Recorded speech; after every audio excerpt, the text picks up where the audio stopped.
याद रखो, जब किसी की दुआ तकदीर बदलने वाली होती है तो ये निशानी ज़ाहिर होती है। अल्लाह ताला कुरान करीम में फरमा रहा है, वो तुम्हारे साथ है, तुम जहाँ भी हो। कितना सुकून है इस खूबसूरत दिलासे में कि जहाँ अल्लाह ताला कह रहा है, देखो परेशान मत हो, मैं तुम्हारे साथ हूँ और हमेशा हर हाल में मैं तुम्हारी हर तकलीफ दुख में तुम्हारे साथ हूँ और तुम्हें हौसला दे रहा हूँ। मैं देख रहा हूँ, मैं सब कुछ सुन रहा हूँ। देखो परेशान मत होना, बस मुझ पर यकीन रखना, मैं तुम्हें कभी भी अकेला नहीं छोड़ूंगा। याद रखो, तुम माजी के दुख भूल जाओगे, अल्लाह ताला तुम्हें इतना नवाजेगा। बस ज़रा सा इंतज़ार, तुम्हारी दुआ तुम्हारा सब्र ज़ाया नहीं जाएगा। तुम्हारा मामला अल्लाह के सुपुर्द है। प्यारे दोस्तों, प्यारी बहनों, प्यारे भाइयों, अस्सलामु अलैकुम। आज का उन्वान रब ताला पर यकीन कामिल का उन्वान है। देखो वसवसे अगर आपको सता रहे हैं, जबकि अल्लाह ताला खुद कुरान में फरमा रहा है कि डरो नहीं और गम न करो, हम यकीनन तुम्हें बचाने आ रहे हैं। क्यों खुद को इतनी मुश्किल में डालते हो? जब तुम्हारा परवरदिगार तुम्हें कह रहा है तो तुम बेखौफ हो जाओ। जब अल्लाह ताला ने ये कह दिया है वो तुम्हें बचा लेगा, मुश्किलात से निकाल लेगा, तुम्हारे लिए रास्ते निकलेंगे, तुम्हारे लिए मंजिलें बहुत खूबसूरत होंगी। यकीन जानिए, आपकी ज़िंदगी अभी से बहुत खुशगवार लम्हात आने वाले हैं। यकीन कीजिए, मुश्किल के साथ आसानी भी रखी गई है। हिम्मत मत हारें, रब ताला सब कुछ बेहतर कर देगा। आपका सूरज भी चढ़ेगा और दुनिया देखती की देखती रह जाएगी। मुस्कुराइए, क्योंकि रोने से कभी भी मसले हल नहीं हुआ करते। और जान लीजिए, जो आपका रब है ना, इसे आप और आपका दिल बेहद अजीज़ है। वो आपको फ़कत आपकी ख्वाहिश के मुताबिक नहीं, बल्कि आपकी चाहतों का पूरा ध्यान भी रखता है। और रब ताला की रहमत से मायूस मत हो। तुम जानते हो अल्लाह ताला को कितना पसंद है उससे मांगना, उससे आरजू करना, सब्र का दामन कभी मत छोड़ना। तुम अपने यकीन को कभी भी कमज़ोर मत होने देना, क्योंकि दुआओं की कबूलियत और मौजज़ात पर अगर तुम यकीन रखते हो, तुम अपने रब के हुक्म पर सब्र करते हो कि बेशक तुम्हारी निगाहें इस चीज़ की मुंतज़िर होती हैं जो तुम चाहते हो। इसको अपने रब की तरफ से एक पैगाम समझो और थोड़ा सब्र करो। अपनी तकालीफ को अपने ऊपर हावी मत आने दो, दिल बर्दाश्ता मत हो जाओ और अपने आप को हिम्मत में रखें। परवरदिगार दो आलम और उसकी कुदरत पर यकीन रखें, जो सब कुछ कर सकता है, जो इस कायनात को तख्लीक कर सकता है। उसके एक इज़्न कुन पर हमारी पूरी कायनात ठहरी होती है।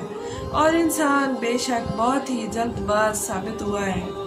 इंसान चाहता है कि जो मैंने सोचा है मुझे अभी मिल जाए, जल्दी मिल जाए। अर्श पर कुन कहकर सारी दुनिया को परवरदिगार दो आलम फरमाता है कि मैं तुम्हारा वसीला बना दूंगा, मैं उन्हीं हाथों को तुम्हारा वसीला बनाऊंगा जो तुम्हारे लिए रुकावटें पैदा करते हैं, उन्हीं लोगों को तुम्हारा वसीला बनाऊंगा जो तुम्हारा भला नहीं चाहते, उन्हीं लोगों से तुम्हारे रास्ते बनाऊंगा जो तुम्हारे रास्ते रोक रहे हैं। तुम मुझ पर तवक्कुल करो।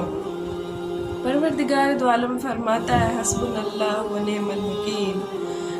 ईमान वालों के लिए तो बेहतरीन वकील सिर्फ परवरदिगार की ज़ात है। अगर कोई आपका हक खा रहा है, यकीन मानिए नाज़रीन गिरामी, कुछ लोग ऐसे भी देखे गए हैं जो मासूम बच्चा जिसके वालिद इंतकाल कर जाते हैं, दुनिया से चले जाते हैं अल्लाह पाक के हुक्म के मानते हुए, और उसके बाद उसके घर में अगर कोई यतीम और मासूम बच्चा रह जाता है और उसकी कफालत करने वाली उसकी माँ भी कमज़ोर और बेबस होती है और उसको हक दिलाने में कामयाब नहीं हो पाती, तो आप अपना मामला अपने परवरदिगार पर छोड़ दीजिए। और अगर उस बच्चे की जो भी चीज़ है, जो भी उसके वालिद ने उसके लिए विरसा छोड़ा है, तरका छोड़ा है, जिस पर उस बच्चे का हक है, उसका जायज़ हक है, और उसके अजीज़ो अकरबा जो कि कानूनन हकदार भी नहीं, लेकिन ये देख कर कि बच्चा मासूम रह गया है, छोटा रह गया है, उस चीज़ के ऊपर अपना कब्ज़ा और धौंस जमा लेते हैं آپ کبھی بھی ان کے ساتھ مقابلے میں پورے نہیں اتر سکتے، سوائے اس کے کہ آپ صبر کا دامن تھام لیں، اپنے معاملات کو اپنے پروردگار پر چھوڑ دیں، اور پھر دیکھو وہ تمہیں اتنا عطا کرے گا کہ تم گنتی کرنا بھی بھول جاؤ گے۔ دعائیں نصیب سے نہیں بلکہ انسان کو نصیب سے نہیں، دعاؤں سے ملتا ہے، اور کائنات کے سارے معجزے دعاؤں سے ہوتے ہیں۔ اور تم سنو، جو تمہاری دعا کو آیا ہے، ہر نماز میں مانگنا کوئی اتفاق نہیں ہوتا۔ یقین رکھو، اگر دل سے دعا کا خیال نکال دیا جائے تو پھر اس دعا کا پورا ہونا تمہارے نصیب میں لکھا ہی نہیں ہے۔ دعا سے ہی تم پاؤ گے، التجا سے ہی پاؤ گے، اس کے دامن میں، اس کے در پہ گر گرا کر ہی پاؤ گے۔ اور اگر کچھ بن مانگے مل جائے تو اس پر کبھی مت اترانا اور جھکے رہنا، وہ تو پاک ذات ہے، اس نے وعدہ کیا ہے کہ تمہیں دوں گا، تم مانگ کر تو دیکھو۔ وہ آسمان کا نور ہے جو راتوں کے پچھلے پہر 7ویں آسمان تک آتا ہے اور کہتا ہے، کون ہے جو مجھ سے مانگے اور جسے میں عطا کروں؟ کوئی ہے مجھ سے محبت کرنے والا تاکہ میں بھی اس سے محبت کروں؟ کوئی ہے جو غم میں مبتلا ہے، میں اس کے غم کو مٹا دوں؟ اور جانتے ہو، کچھ دروازے، کچھ راہیں جب ہم پر وہ بند کر دیتا ہے تو ہمیں ایسے لگتا ہے جیسے وہ ہمیں سزا دے رہا، نعوذ باللہ، اور ہمارے دل میں وسوسے اٹھتے ہیں، جو ہم چاہتے ہیں وہ کیوں نہیں ہو رہا، جبکہ راستے ہماری ہی بہتری کے لیے بند کیے جاتے ہیں اور اپنے مقرر وقت پر کھول دیے جاتے ہیں۔ تو ناظرین گرامی، پروردگار دو عالم کی مصلحتوں کو وہی ذات جان سکتی ہے۔ ہمارا کام صرف اتنا ہے کہ ہم محنت کریں، کوشش کریں اور دعا کریں۔ اس کے بعد اگر کوئی چھین رہا ہے، اگر کوئی نقصان پہنچا رہا ہے تو اس کا ہاتھ ضرور روکیں، اس کو تنبیہ ضرور کریں۔ بعض موقعوں پر ہاتھ روکنا بہت ضروری ہوتا ہے، لیکن بعض موقعوں پر جہاں پر آ کر انسان بے بس ہو جاتا ہے تو اس کو چاہیے کہ وہ کوئی بھی انتہائی قدم نہ اٹھائے اور اپنے معاملات کو اپنے پروردگار دو عالم کے سپرد کر دے۔ پھر دیکھے معجزات کا رونما ہونا، پھر دیکھے کیسے معجزے رونما ہوتے ہیں، کیسے راستے ملتے ہیں، کیسے منزل تک پہنچتا ہے۔ پروردگار دو عالم اس شخص کے لیے غائبانہ وسیلے فرمائے گا، اس کے لیے مدد بھیجے گا، اور انسان کو تو پتہ بھی نہیں چلے گا مدد کہاں سے آئی اور وہ کیسے اس حد تک کامیاب ہو گیا۔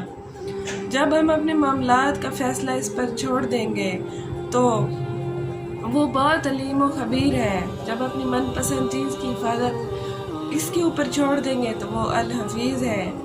پروردگار دو عالم ہمیں نیکی کی توفیق عطا فرمائے۔ جزاک اللہ۔